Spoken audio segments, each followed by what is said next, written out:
Una vez se autorice a la persona interesada, ya sea natural o jurídica, ellos tienen unas obligaciones que cumplir dentro del ejercicio de la actividad de compra y venta de divisas. Aquí quiero decirles algo y es que las personas interesadas no solamente presentan los documentos para adquirir la autorización e ingresar a la lista y ya. No, la obligación que ellos tienen es de mantener todos esos documentos vigentes en orden eh, durante todo el tiempo que ellos van a ejercer la actividad de compra y venta de divisas. Porque pues hay actividades en las que uno presenta los documentos, se autoriza y listo, y ya eso queda allí. Ellos no. Los profesionales de compra y venta de divisas tienen que estar actualizando sus documentos, actualizando Cámara de Comercio, actualizando RUT, actualizando absolutamente todo y deben mantener todo el cumplimiento de estos documentos que se presentaron de manera inicial en todo el tiempo que viene a ejercer la actividad de compra y venta de divisas. Dentro de las obligaciones que tienen los profesionales de compra y venta de divisas está la de informar sobre cambios o modificaciones a la información que ellos presentaron de manera inicial. Eh, estas modificaciones tienen que informarse a la dirección seccional que expidió su autorización, su resolución de autorización. Tienen que presentarla por escrito, adjuntando los documentos que consideren necesarios para demostrar ese cambio o esa modificación. ¿Cuándo se tiene que hacer? El plazo para presentar esta información es en el mes calendario siguiente al haberse realizado el cambio. Por ejemplo, se cambia la dirección de un establecimiento de comercio. Pues para el cambio de la dirección de establecimiento de comercio lleva muchas implicaciones, porque primero tienen que cambiar la Cámara de Comercio, el certificado de existencia y representación legal, se tiene que modificar el registro único tributario y en caso dado de que sea un contrato de arrendamiento, se tiene que aportar el contrato de arrendamiento nuevo, ¿cierto? Y si se trata de la compra de un bien inmueble donde se va a trasladar ese establecimiento de comercio, se tiene que aportar el certificado de libertad y tradición, ¿sí? Entonces, al informe por escrito de la modificación se tienen que adjuntar los documentos que demuestren ese cambio o esa modificación. Hace referencia a la información exógena cambiaria, es informar por escrito, es procesar y presentar ante la Dirección de Impuestos y Aduanas Nacionales la información de todas las declaraciones de cambio, de todas las operaciones de compra y venta de divisas que se hayan realizado. ¿A quién se reporta? A la Dirección de Impuestos y Aduanas Nacionales, así como los obligados en materia tributaria presentan información exógena tributaria, los obligados en materia cambiaria presentan información exógena cambiaria. ¿Cómo se hace, cómo se presenta esa información? Hay unas resoluciones, unas especificaciones técnicas establecidas en la resolución 9148 y 9149 de 2006, en la que nos dice que esta información exógena cambiaria se presenta de manera trimestral, se presenta dentro de los 10 días siguientes al trimestre que vencido. Lo presentan de acuerdo al último dígito del NIT. Porque yo decía que era muy importante el oficial de cumplimiento. Por lo general, en esta actividad de compra y venta de divisas, el oficial de cumplimiento es el que realiza la presentación de información exógena cambiaria. Entonces, debe ser una persona bastante conocedora tanto de sistemas informales, muy estudiosa y precavida, porque el incumplimiento de la presentación exógena cambiaria conlleva también infracciones y por ende sanciones que están establecidas en el decreto 2245 de 2011. Exhibir parte resolutiva de la resolución de autorización y el afiche en un lugar visible del establecimiento o el área autorizada, o también adherir al dispensador electrónico de efectivo autorizado. Em, no se tiene que exhibir toda la resolución de autorización, únicamente la copia de la parte resolutiva del acto de autorización y el afiche institucional de la DIAN, que como les decía, tiene un código identificador del establecimiento. El afiche no será obligatorio, su exhibición no será obligatorio cuando se trate de autorizaciones transitorias para la actividad de compra y venta de divisas, como tampoco de los dispensadores que se vayan a utilizar en esas ferias o en esos congresos que ya habíamos hablado atrás.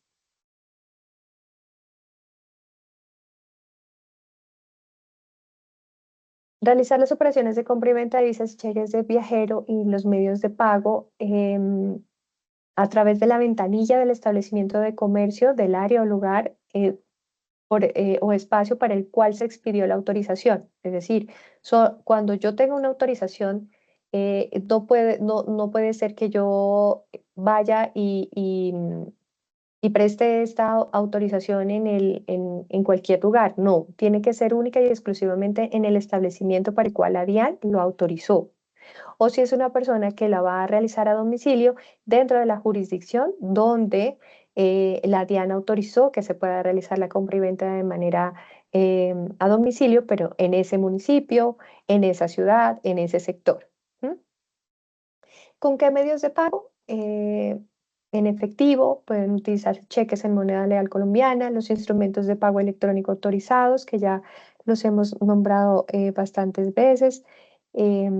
Solo se pueden utilizar aquellos medios de pago en los que se informó en la solicitud de autorización y en los que en la resolución de autorización que profiere o que emite la DIAN y que es notificada al interesado se establece. Es decir, si yo dije que iba a utilizar únicamente efectivo, no puedo hacer transacciones en cheques o no puedo hacer transacciones utilizando instrumentos de pago electrónicos.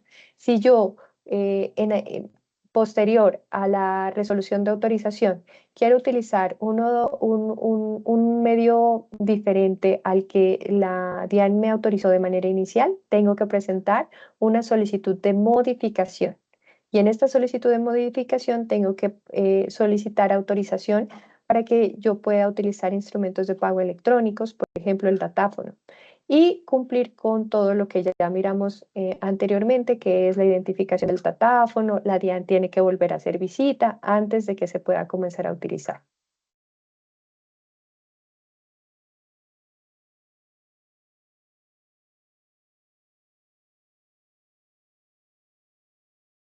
Cumplimiento del régimen cambiario, esto hace referencia al artículo 84 de la Resolución 1 de 2018, em, que prácticamente este artículo hace referencia a que todos los profesionales de compra y venta de divisas deben exigir y conservar una declaración de cambio por la compra-venta de divisas y cheques de viajero.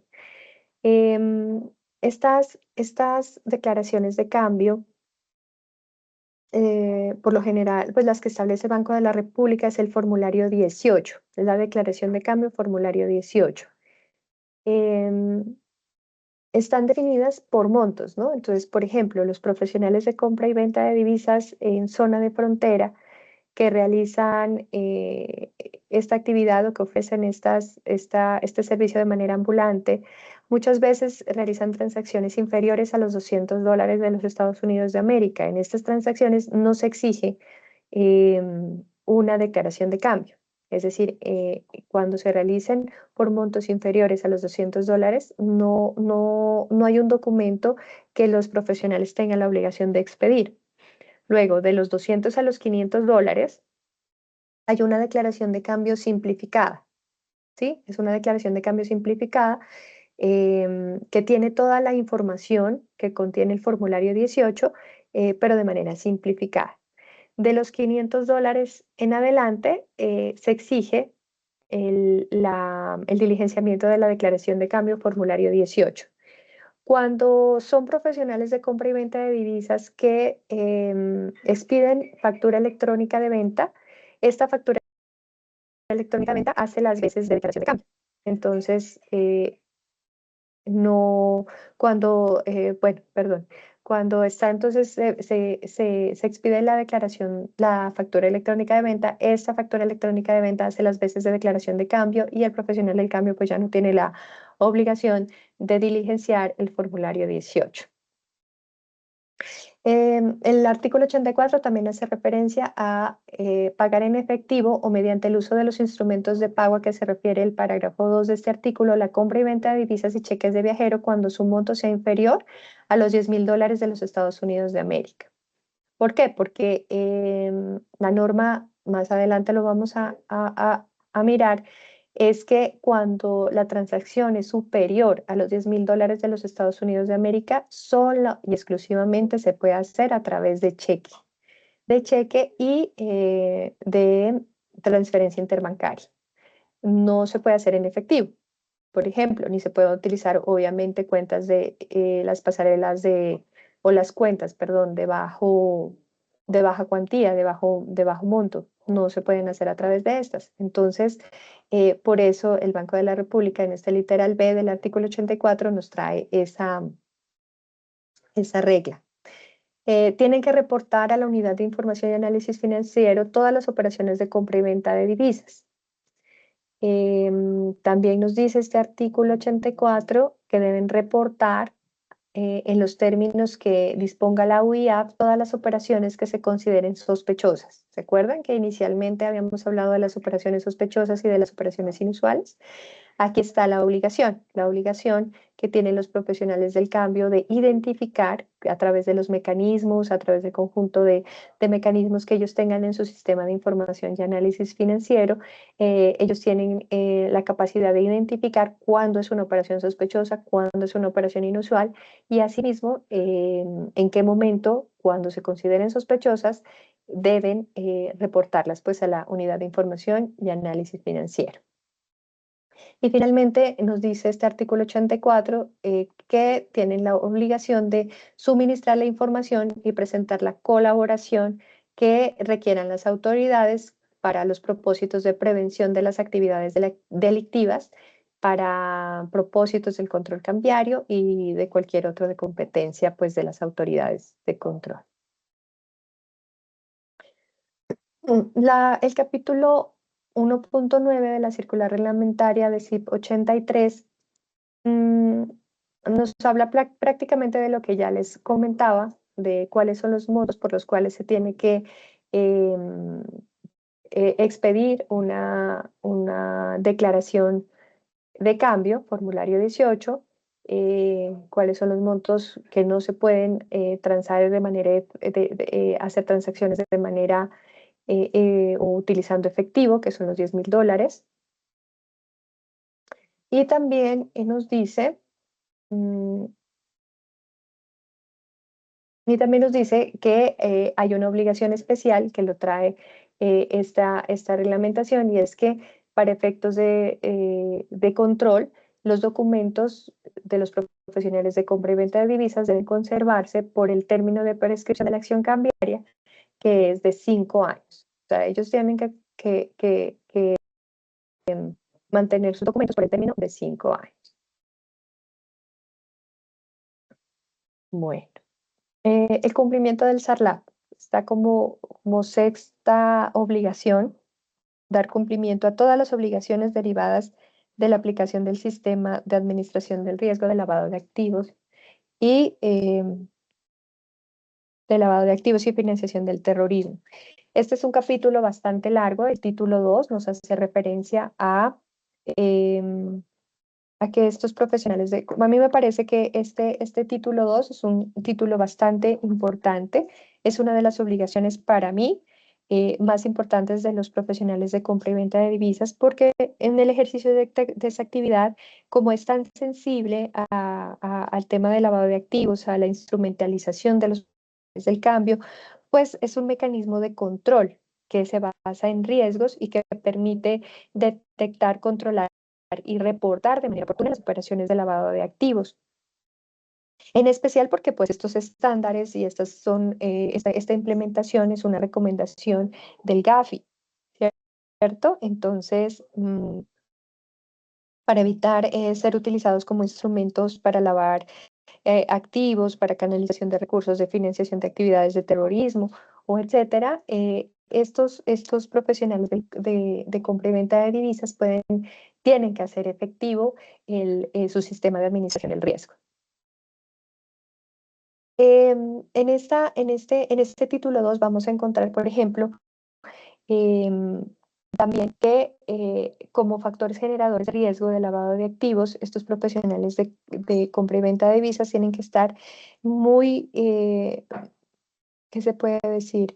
Muy pendientes o tienen que elegir mejor, tienen que elegir muy bien los canales de distribución que van a ser utilizados para las transacciones en compra y venta de divisas, ¿sí? Ya habíamos hablado que ellos pueden hacer uso del dinero en efectivo, pueden recibir o efectuar compra-venta a través de las transferencias electrónicas intrabancarias en el país, de instrumentos de pago que se compensen, se liquiden a través de la red de sistemas de pago, que son de pronto sistemas que les permiten a ellos tener como una trazabilidad de toda su actividad y de tener de alguna manera mm,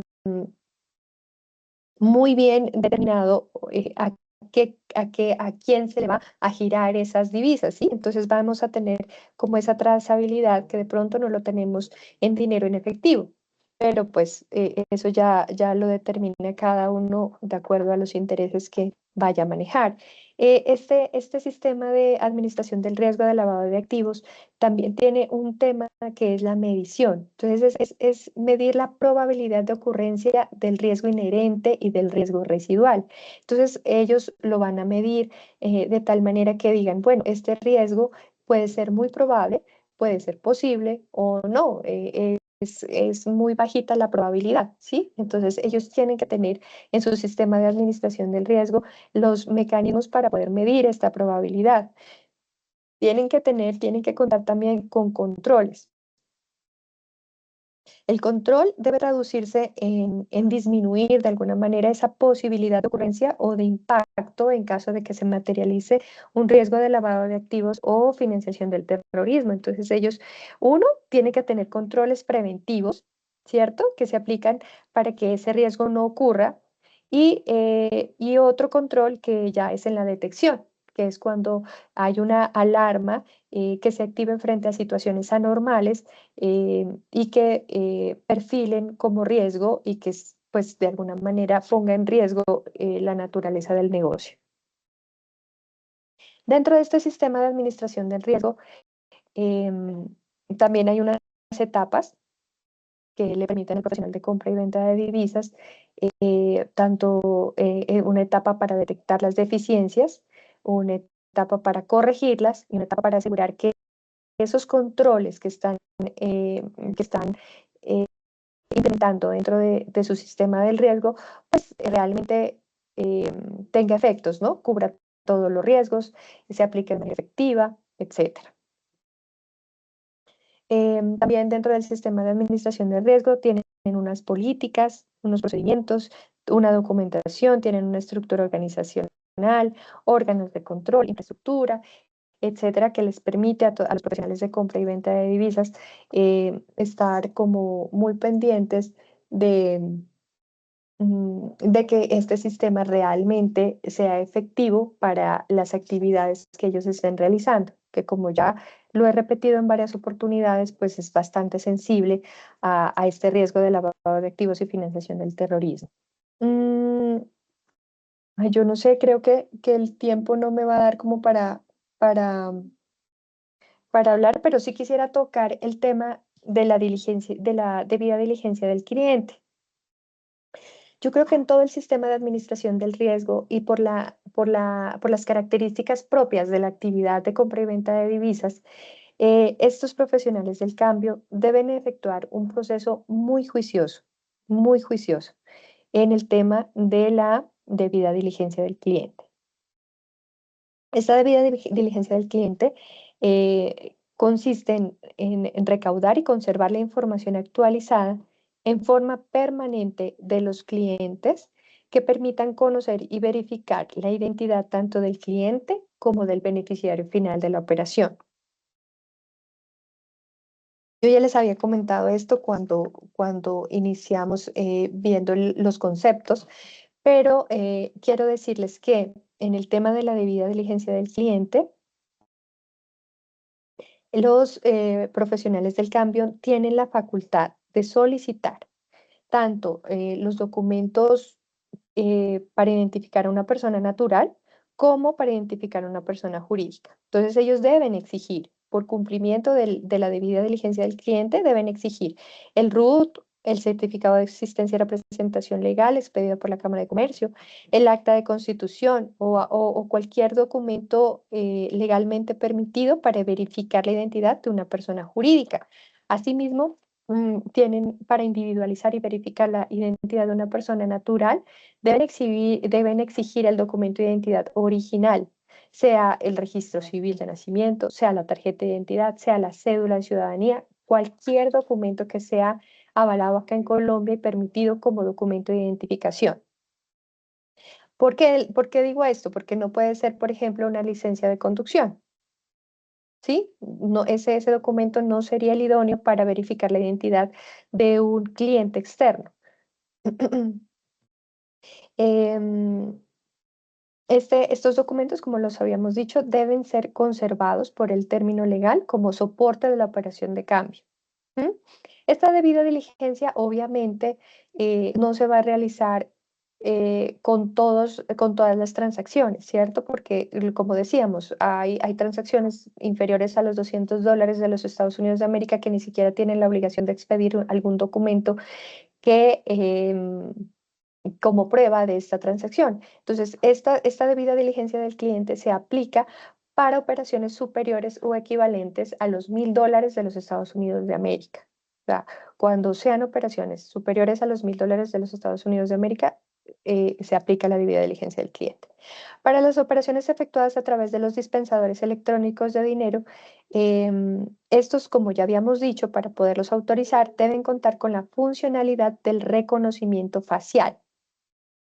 ¿Cierto? Y de la conservación del registro biométrico. Entonces ya no hay necesidad pues de aportar ningún documento porque estos dispensadores electrónicos van a tener este tipo de tecnología.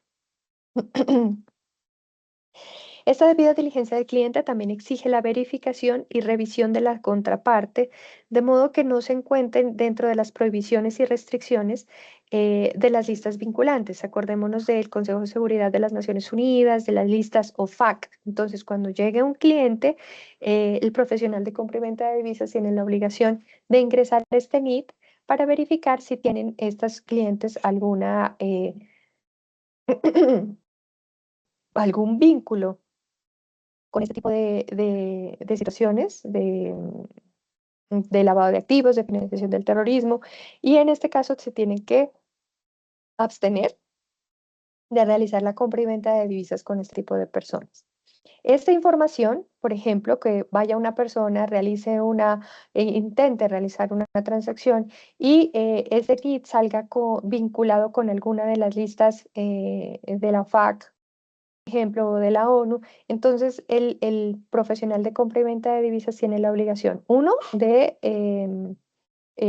consignarla en su base de datos para poder monitorear, y dos, con los soportes documentales que le permita detectar que esta es una operación sospechosa y por lo tanto tiene que reportarse, se llama ROS, reporte de operación sospechosa, a la Unidad de Información y Análisis Financiero, que es la autoridad competente para iniciar este tipo de seguimientos e investigaciones.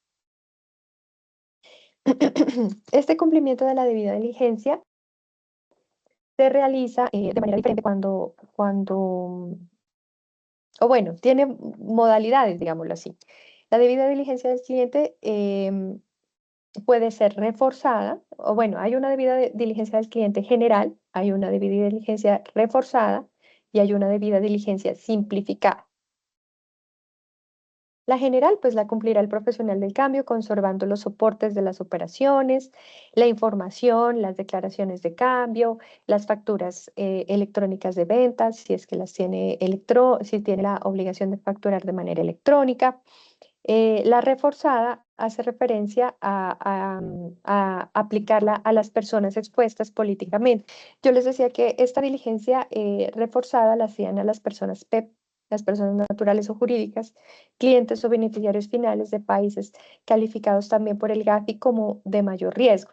Antes, no sé si ustedes, bueno, yo me quedé con el concepto de países no cooperantes. Ahora es países con mayor riesgo, ¿cierto? Que establece el GAFI. Entonces, tanto a las PEP, que son las personas expuestas políticamente, como a las personas que según el GAFI son personas que vienen de países de mayor riesgo, en aquellos casos se les aplica la debida diligencia reforzada. En esta debida diligencia reforzada, pues la probabilidad del riesgo de lavado de activos es alta, ¿cierto? Está calificada como alta. En estos casos, el profesional del cambio, entre otras autorregulaciones que ellos tienen dentro de sus mecanismos, deberá obtener la aprobación previa y expresa de un representante legal o del suplente o de la persona autorizada como profesional del cambio para adelantar la transacción. El monitoreo para estas personas en esta relación comercial eh, tiene que ser un poco más reforzada. Es decir, a ellos sí se les va a pedir el origen, que presenten por favor un documento donde puedan determinar el origen de las divisas que están cambiando.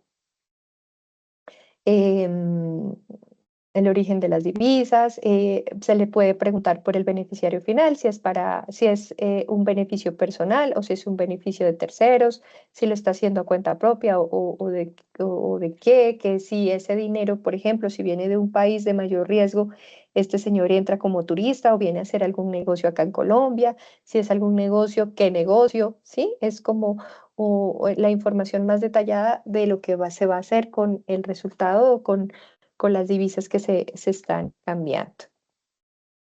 La debida diligencia simplificada hace referencia a aquella debida diligencia del cliente que hacen los profesionales de compra y venta de divisas y viajero en zonas de frontera.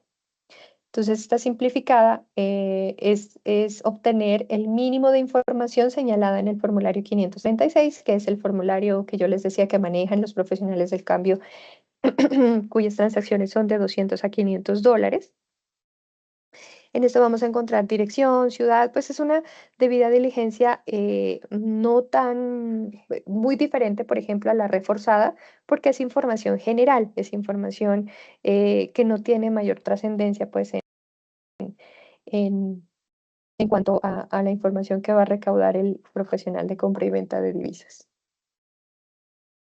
De igual manera, tenemos una debida diligencia intensificada por razones de las cuantías de las operaciones. Cuando nosotros habíamos hablado de que el profesional del cambio aplicará medidas intensificadas reforzadas en proporción a los riesgos, ¿cierto?, que presente una transacción. Em, eh, que por su cuantía, digámoslo así, que por la cuantía, porque es una cuantía alta, y que no se logra determinar qué propósito aparente o quién es el beneficiario final de esa transacción. Entonces, en esos casos se realiza una debida diligencia del cliente. Yo sé que muchos estarán preguntando, pero ¿qué se entiende por una transacción alta? Entonces, la norma nos dice que por transacción inusual de alta cuantía se van a entender aquellas que excedan por operación o por sumatoria de operación con un mismo cliente en un mismo día o en la misma semana, $10,000 de los Estados Unidos de América o su equivalente en otras monedas. En este caso, para contabilizar el término semanal, se tendrá en cuenta el primer día del término, el que corresponde a la fecha de la primera operación de compra y venta de divisas, porque puede ser que estos $10,000 el lunes cambió 2,000, el martes 2,000, el miércoles 2,000, ¿sí? Es decir, que se hagan de manera parcializada, pero que en suma, durante toda esa semana, se logren cambiar $10.000 de los Estados Unidos de América. En esta situación, por ejemplo, la debida diligencia del cliente que va a realizar el profesional de compra y venta de divisas es intensificada. En este cumplimiento del sistema de administración del riesgo también nos exige, pues, ¿no? Nos exige la norma tener una estructura interna que nos permita realizar auditorías internas. Aquí el papel de los contadores, de los revisores fiscales es bastante importante. Esta SARLAF, al igual que nuestra resolución 210, exige también una infraestructura tecnológica. Si los profesionales del cambio deben estar capacitados para consolidar electrónicamente las operaciones que celebren los clientes, tienen que tener esa infraestructura para poder hacer efectivos y ejecutar todos los mecanismos, el conjunto de mecanismos que nos van a permitir aplicar el sistema de administración del riesgo. También nos exigen tener una divulgación, capacitación y retroalimentación en todo lo que tiene que ver con el sistema de administración del riesgo. Bueno, creo que toqué los temas más importantes del sistema de administración del riesgo, pero de todas maneras, yo los invito a que lean el título 2 de esta resolución 210, sobre todo a los contadores, revisores fiscales, bueno, economistas que estén ejerciendo o que estén vinculados con ejercicio de compra y venta de divisas, con personas jurídicas que presten este servicio o que realicen auditorías internas, porque les van a dar unas pautas muy importantes y van a poder ayudar muy bien a los clientes a realizar esta actividad de manera adecuada y evitar las sanciones pues, que su incumplimiento acarrea. Finalmente, podré decirles que este cumplimiento del sistema de administración del riesgo tiene unos indicadores. Estos indicadores resumen casi que todo el sistema de administración del riesgo con relación a la capacidad operativa, administrativa, financiera y técnica que hemos venido hablando a lo largo de esta capacitación. Bueno, si volvamos al tema de... Sigamos pues explicando cuáles son las obligaciones que tienen los profesionales de compra y venta de divisas. El que acabamos de desarrollar es el punto 6, que es el cumplimiento del SARLAF. Continuamos con el punto 7, que es la designación del oficial de cumplimiento. Entonces, hablamos que... ahí estoy preocupada por el tiempo, pero bueno. La designación del oficial de cumplimiento, los profesionales de compra y venta de divisas tienen que tener un oficial de cumplimiento que les facilite la ejecución de todas las funciones y de todas las obligaciones que tienen ellos conforme a lo que hemos venido estudiando.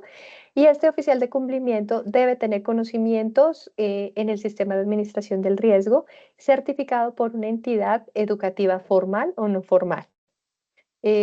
Las obligaciones de los profesionales del cambio, como lo hemos visto, son bastante exigentes. Entonces, esta persona que se va a designar como oficial de cumplimiento debe tener conocimiento tecnológico, debe tener conocimiento en el sistema de administración del riesgo, que de alguna manera resume todas las obligaciones que tenemos que tienen los profesionales de compra y venta de divisas, pero sobre todo con aquello de la debida diligencia del cliente, con los reportes de operaciones sospechosas y con reporte de operaciones de transacciones cambiarias y obviamente con la información exógena cambiaria que tienen que reportar a la Dirección de Impuestos y Aduanas Nacionales. Mira, aquí tenemos la obligación número 8 es el reporte de operaciones a la UIA. El reporte a la UIA de información sobre operaciones de compra y venta de divisas se realiza individual, múltiple o sucesiva con una persona jurídica, que es el reporte de transacciones cambiarias. Y cuando se identifica una operación sospechosa, es el informe, el ROS que les hablé de reporte de operación sospechosa. Este reporte de transacciones cambiarias se debe presentar de manera mensual, no es como la información exógena cambiaria, es de manera mensual. Dentro del mes siguiente al mes al mes donde se realizaron las transacciones. Entonces, enero se reporta en febrero, febrero se reporta en marzo y así sucesivamente. Todo lo que tiene que ver con el reporte de operaciones a la UIAF lo encontramos en la resolución 59 de 2013. Operaciones sospechosas. Bueno, estos reportes a la UIAF se tienen que enviar ya sea que se tengan operaciones, es decir, operaciones individuales en efectivo de $500, transacciones múltiples desde $2.500 en adelante, o también se tiene que enviar el reporte en ceros, es decir, si no hubo transacciones en ese periodo por parte de ese profesional de compra y venta de divisas, pues el reporte se presenta en ceros, pero se tiene que presentar. Información de cierre o cese de actividades. Esta obligación de los profesionales de compra y venta de divisas, por ejemplo, ¿qué se debe informar? El cierre temporal o definitivo del establecimiento. Se tiene que el profesional de compra y venta de divisas sea una persona natural y sale de vacaciones. Entonces, señores Dian, no se va a realizar compra y venta de divisas, vamos a tener cese de actividades por el mes de julio. ¿Sí? Esa información tiene que presentarla a la DIAN. Y cuando vuelva a retomar las actividades, la reapertura o retomar el ejercicio de la actividad de compra y venta de divisas también tiene que ser comunicado a la DIAN. Lastimosamente, y es algo que los profesionales siempre nos dicen, este cierre de actividades no exime de la responsabilidad de presentar la información, sobre todo de la UIAF, porque pues a la unidad de información y análisis financiero, como ya lo vimos, tengan o no tengan información, tiene que presentarse. Estén en cierre temporal, la obligación de presentar la información continúa. El incumplimiento a presentar la información de la UIAF también tiene sanciones. Entonces, por lo tanto, tienen que estar muy pendientes de esto. Desactivación o reactivación de los canales de distribución autorizados. ¿Cómo se informa? Mediante escrito presentado a la dependencia que otorgó la autorización. ¿Cuándo se presenta? Dentro del mes calendario siguiente a la fecha de la novedad.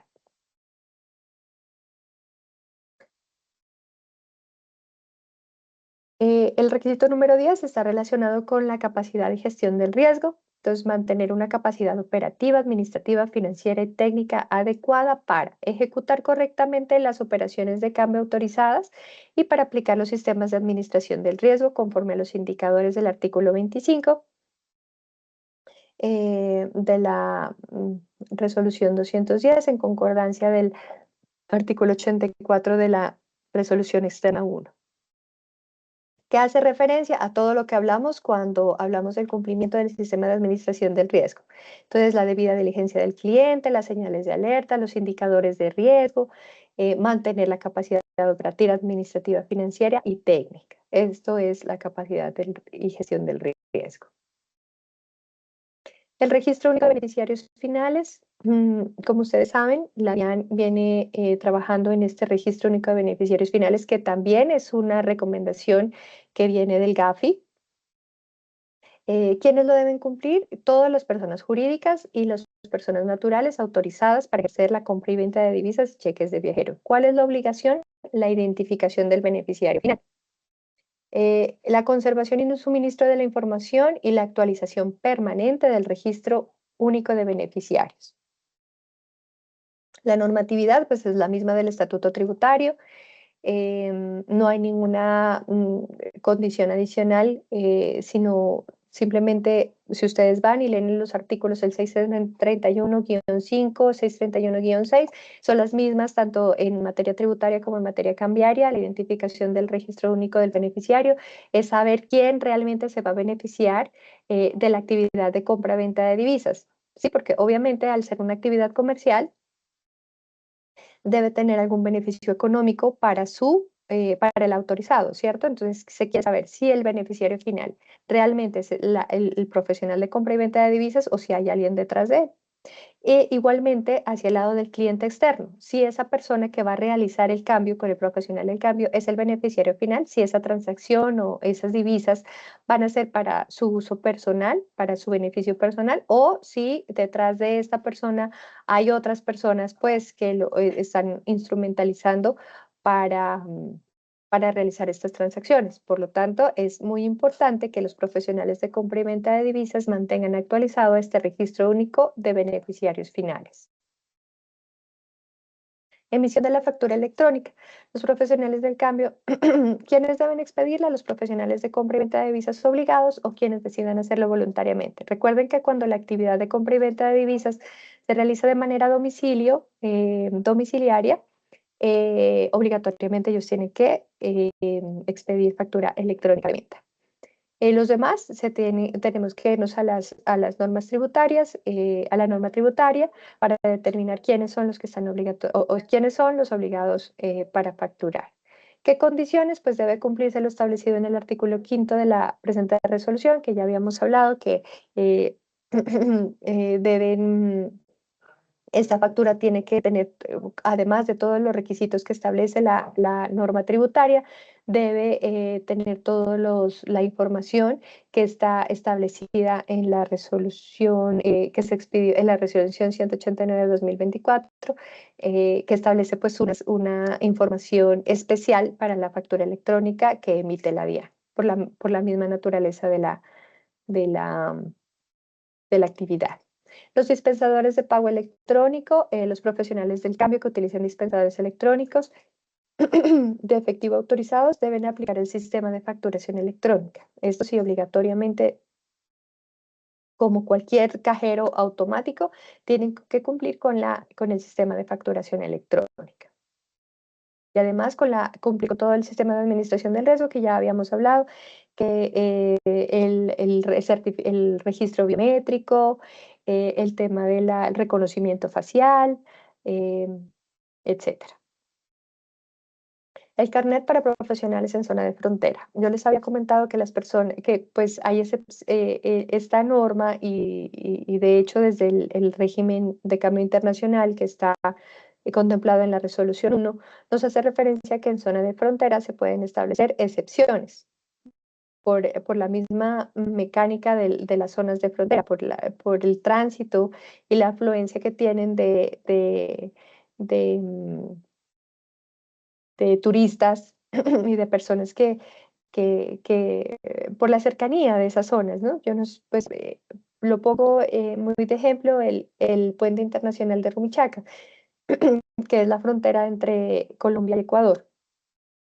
Estas personas naturales inscritas como profesionales de compra y venta de divisas no tienen la obligación de tener un establecimiento de comercio abierto al público, es decir, ellos no realizan estas transacciones a través de una ventanilla, pero sí tienen que identificarse.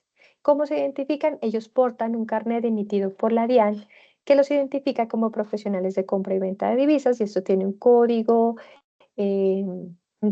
para cuando se hacen operativos, etcétera, poder verificar que efectivamente estas personas estén autorizadas y que esos carnets no estén alterados. Un código de barras, perdón.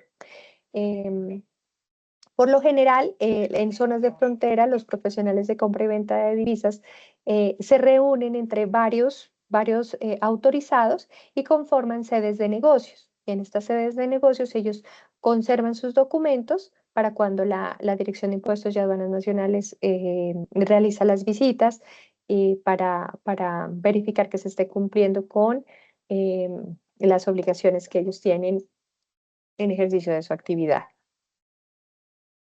Dar cumplimiento a las demás obligaciones señaladas en el régimen cambiario y mantener la observancia de los requisitos legales y condiciones con base en los cuales se otorgó la respectiva autorización. Eso es lo que les hablaba yo desde un principio, que no solamente es aportar los documentos para obtener la resolución de autorización y el registro en la base de datos de la DIAN, la inscripción en la DIAN, es mantener todos esos documentos al día, vigentes. Si hay algún cambio con relación a la información inicial, se tienen que obligatoriamente poner en conocimiento de la DIAN.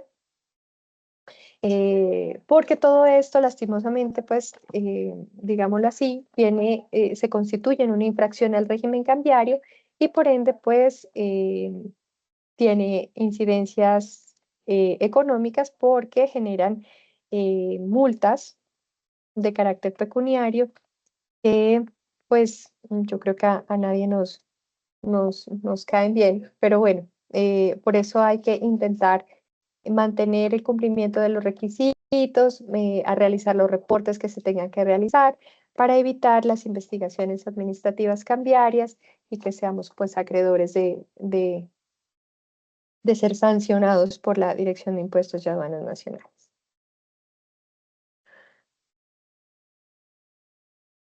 Voy a saltar eso porque creo que no vamos a alcanzar. Causales de cancelación de la autorización e inscripción en el registro de profesionales de compra y venta de divisas. Bueno, la cancelación puede darse por varias causales y procede en los casos que vamos a mirar a continuación. La primera es la cancelación a petición del interesado. El peticionario, bueno, el interesado, el profesional de compra y venta de divisas, puede solicitar de manera particular, es decir, por interés propio, puede solicitar la cancelación de la resolución de autorización. Para esto, él deberá anexar la ficha institucional entregado por la DIAN en cumplimiento del numeral 3 del artículo 11 y la cancelación de la matrícula del certificado de Cámara de Comercio, donde conste, donde conste pues, la cancelación tanto del establecimiento como de la actividad de compra y venta de divisas. Si es un profesional autorizado en zona de frontera, pues tiene que hacer la devolución del carnet que lo identifica como profesional de compra y venta de divisas autorizado para zona de frontera. Pero también están las causales de cancelación de oficio, es decir, que la DIAN de oficio puede cancelar la resolución de autorización de un profesional autorizado por las siguientes situaciones. Cuando el profesional de cambio no haya informado a la DIAN, la cancelación del registro mercantil de la matrícula del establecimiento de comercio autorizado. Canceló la matrícula, pero no solicitó la cancelación en el registro de la DIAN. Entonces, en ese caso, pues la DIAN de oficio va a cancelar esta autorización. Si se cancela la matrícula del establecimiento de comercio usado para la actividad de compra y venta de divisas, o si el establecimiento está bajo las condiciones descritas en el parágrafo 2 del artículo 28. Igual, si el profesional tiene, supongamos, el profesional del cambio tiene 2 establecimientos autorizados. Cancela uno, pero mejor dicho, en la Cámara de Comercio parece como cancelado un establecimiento de comercio, pero el otro sigue activo. En ese caso, la DIAN de oficio pues cancelará aquel que aparezca cancelado en la Cámara de Comercio en el certificado de existencia y representación legal del profesional de compra y venta de divisas.